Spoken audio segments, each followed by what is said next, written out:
இறை வார்த்தையில் இணைவோம். நம் ஆன்மீகத்தை பலப்படுத்துவோம்.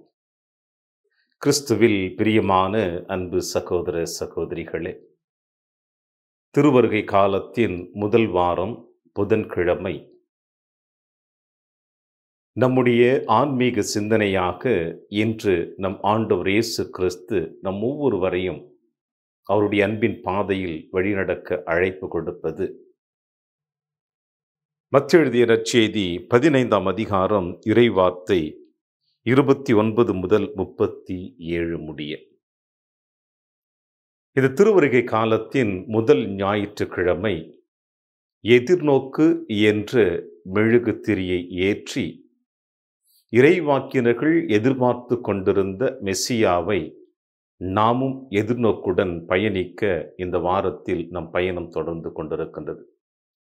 இப்படி நம்முடைய எதிர்நோக்கு என்கின்ற பயணத்திலே ஆரம்பித்து கொண்டிருக்கின்ற பயணித்து கொண்டிருக்கின்ற, அதுவும் குறிப்பாக இன்றைய நாளிலே இன்றைய வாசகங்கள் நம் ஒவ்வொருவருடைய உள்ளத்தின் ஆழத்தை சிந்திக்க அழைப்பு கொடுப்பது என்னவென்றால், இன்றைய நற்செய்தி வாசகத்திலே ஆண்டவர் இயேசு கிறிஸ்து அழகாக சொல்லுகிறார், நான் இம்மக்கள் கூட்டத்தின் மீது பரிவு கொள்கிறேன்.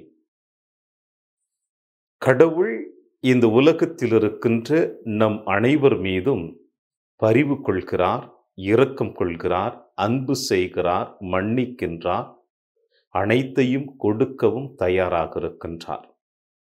இப்படி அனைத்தையும் கொடுக்க தயாராக இருக்கின்ற நம் தந்தை கடவுள் அதற்காகத்தான் தன் ஒரே மகனை நம் அனைவருடைய மீட்பிற்காக தாரை வார்த்து கொடுத்திருக்கிறார். இந்த மண்ணுலகில் எவராலும் செய்துவிட முடியாத அளவு கடந்த அன்பினுடைய வெளிப்பாடுதான் இந்த தன் மகனை அனுப்பி வைத்தது. எனவே இந்த மகன் ஆண்டவர் இயேசு கிறிஸ்து இந்த மண்ணுலகில் மனிதனாக பிறந்து அவர் செய்த ஒவ்வொரு நிகழ்வுகளையும் நற்செய்தி வாசகத்தில் நம்முடைய ஆன்மீகத்தினுடைய அடிப்படையாக ஏற்று வாழ்ந்து கொண்டிருக்கின்ற பொழுது, இன்றைய நாளிலே உங்களுக்கும் எனக்கும் கொடுத்திருக்கின்ற செய்தி, இயேசு மக்கள் மீது பரிவு கொள்கிறார், இரக்கம் கொள்கிறார். ஏனென்றால் ஏற்கனவே 3 நாட்கள் இவர்கள் என்னுடன் இருக்கிறார்கள். பிரியமான சகோதர சகோதரிகளே, ஏற்கனவே 3 நாட்கள் இவர்கள் என்னோடு இருக்கிறார்கள் என்று இயேசு சொல்லுகின்ற பொழுது, அந்த 3 நாட்களில் ஏற்கனவே இருந்தவர்கள் யார் என்று இன்றைய நற்செய்தி வாசகத்தினுடைய முதல் அத்தியாயத்தை நாம் பார்த்தோம் என்றால், உடல் ஊனமுற்றோர், கால் ஊனமுற்றோர், பார்வையற்றோர், பேச்சற்றோர், பிற நோயாளர் பலரையும் அவர் காலடியில் கொண்டு வந்து சேர்த்தனர்.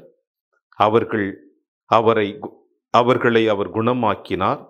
பேச்சற்றோர் பேசுவதையும், உடல் ஊனமுற்றோர் நலமடைவதையும், பார்வையற்றோர் பார்க்கிறதையும் கண்டு மக்கள் கூட்டத்தினர் வியந்து இஸ்ரேலின் கடவுளை போற்றி புகழ்ந்தனர்.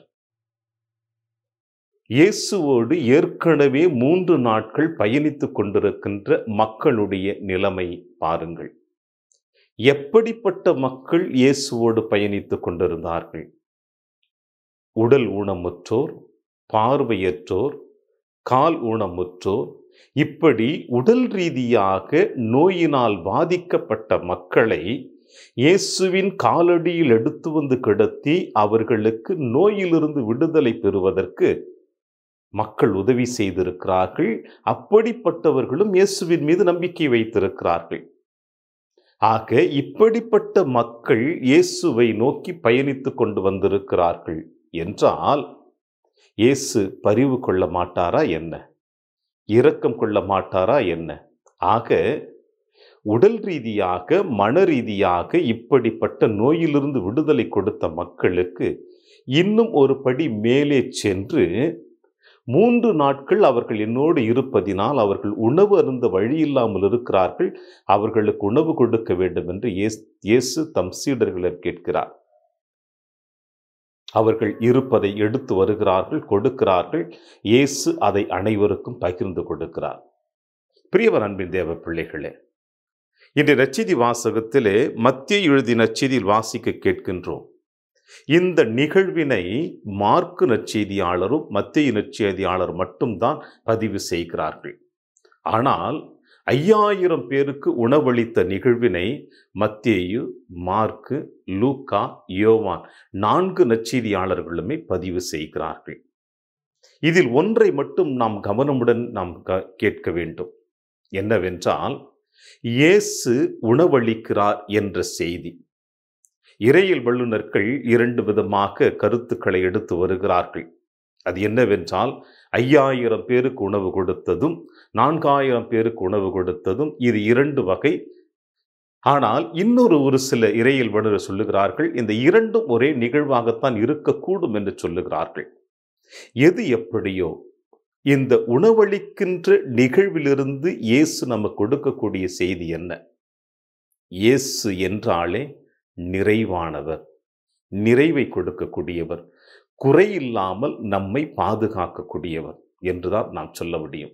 ஏனென்றால், இயேசு இந்த 4000 பேருக்கு உணவளித்த பிறகு ஒரு சில இறையியல் வல்லுநர்கள் சொல்லுவது என்னவென்றால், இது புறையினத்த மக்களுக்கு உணவளித்த நிகழ்வாகவும், 5000 பேருக்கு உணவளித்தது கலிலேயா பகுதியில் இருக்கின்ற மக்களுக்கு உணவளித்ததாகவும் சொல்லப்படுகிறது.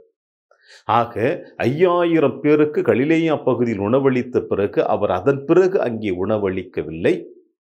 இங்கே புறையினத்து மக்கள் அவரிடம் வருகின்ற பொழுது 4000 பேருக்கு உணவளித்த பிறகு அவர்களுக்கு உணவளிக்கவில்லை. இறுதியாக இயேசு இன்னொரு முறை உணவளித்தார். அது என்னவென்றால், தன்னுடைய இறுதி உணவின் பொழுது தன் சீடர்களோடு பந்தியில் அமர்ந்து அப்பத்தை எடுத்து கடவுளுக்கு நன்றி செலுத்தி தன் சீடர்களுக்கு பிட்டு கொடுத்து, இது என் உடல், என் ரத்தம் என்று கொடுத்தார். ஆக அதன் பிறகு கூட அவர் உணவு அருந்தவில்லை, உணவு கொடுக்கவில்லை.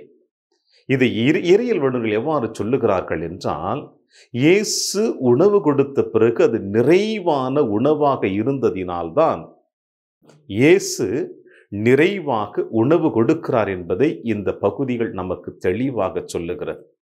இதைத்தான் இன்றைய முதல் வாசகத்திலும் நாம் வாசிக்க கேட்கின்றோம். எசாயா புத்தகத்திலிருந்து எடுக்கப்பட்ட வாசகம் 25ஆம் அதிகாரம் இறைவார்த்தை 6 முதல் 10 முடிய. இந்த இறைவார்த்தையில் நாம் மிகவும் கவனமுடன் கேட்கக்கூடியது என்னவென்றால், மக்களினங்கள் அனைவரின் முகத்தை மூடியுள்ள முக்காட்டை இந்த மலையில் அவர் அகற்றி விடுவார். என்றுமே இல்லாதவாறு சாவை ஒழித்து விடுவார். தம் மக்களுக்கு ஏற்பட்ட நிந்தையை இம்மண்ணுலகில் அகற்றி விடுவார். பிரியமான அன்பின் தேவ பிள்ளைகளே, எப்படிப்பட்ட அற்புதமான செய்திகள் இன்றைய முதல் வாசகத்தில் சொல்லப்படுகிறது. இது என்னவென்றால், இஸ்ரேல் மக்களுக்கு கொடுத்த வாக்குறுதியை இறைவன் நிறைவேற்றுவார் என்பதை எசையா இறைவாக்கினர் வழியாக இந்த வாசகம் நமக்கு வெளிப்படுத்துகிறது. மக்களினுடைய முகத்தை மூடியுள்ள முக்காட்டையும், என்றுமே இல்லாதவாறு சாவை ஒழிப்பதையும், மக்களுக்கு ஏற்பட்ட நிந்தை இந்த மண்ணுலகில் அகற்றி விடுவார் என்ற செய்தியை சொல்லுகின்ற பொழுது, நற்செய்தி வாசகத்திலே நோய் நீக்க பெற்று வயிற்று பசியால் இருந்த மக்களுக்கு உணவு கொடுத்து அவர்களை ஆசீர்வதித்த நம் ஆண்டவர் இயேசு கிறிஸ்து இன்றைய முதல் வாசகத்திலே தந்தை கடவுள் எசாயா இறைவாக்கின் வழியாக இஸ்ரேல் மக்களுக்கு கொடுக்கின்ற வாக்குறுதி, அவர்களுடைய கவலைகளை எல்லாம் முழுவதுமாக நீக்கி விடுவார் என்று. எனவே பிரியமான அன்பின் தேவ பிள்ளைகளே, இது இன்றைய நாளிலே உங்களுக்கும் எனக்கும் கொடுக்கின்ற செய்தி என்ன? ஆண்டவர் இயேசு கிறிஸ்து நம் அனைவரையும் முழுவதுமாக அன்பு செய்கிறார். நம் குற்றம் குறைகளிலிருந்து விடுதலை கொடுக்க காத்து கொண்டிருக்கின்றார். எப்படி நோயோடு வேதனையோடு வந்த மக்கள் அனைவருக்கும் விடுதலை கொடுத்தாரோ, அதே போல திருவருகை காலத்தில் இயேசுவுக்காக எதிர்பார்த்து கொண்டிருக்கிற நம் அனைவருக்கும் நிச்சயமாக அவர் விடுதலை கொடுத்து நம் ஒவ்வொருவருடைய கண்ணீரையும் துடைத்து எதிர்பார்ப்பதற்கு மேலாகவே அருளையும் ஆசிரியம் கொடுப்பார் என்பதில் எந்த விதமான ஐயப்பாடும் இல்லை. எனவே இன்றைய நாளிலே இயேசுவை தொடர்ந்து வாழ நாம் முயற்சி செய்வோம். அவருடைய வருகை நம் ஒவ்வொருடைய இதயத்தையும் நம் இல்லத்தையும் நிச்சயமாக நம் துன்பங்களிலிருந்து மாற்றி நிறைவான ஆசீர்வாதத்தை கொடுப்பார் என்ற நம்பிக்கையோடு தொடருவோம். இன்றைய நாளிலே இறையாசிரியர் என்று உங்களோடு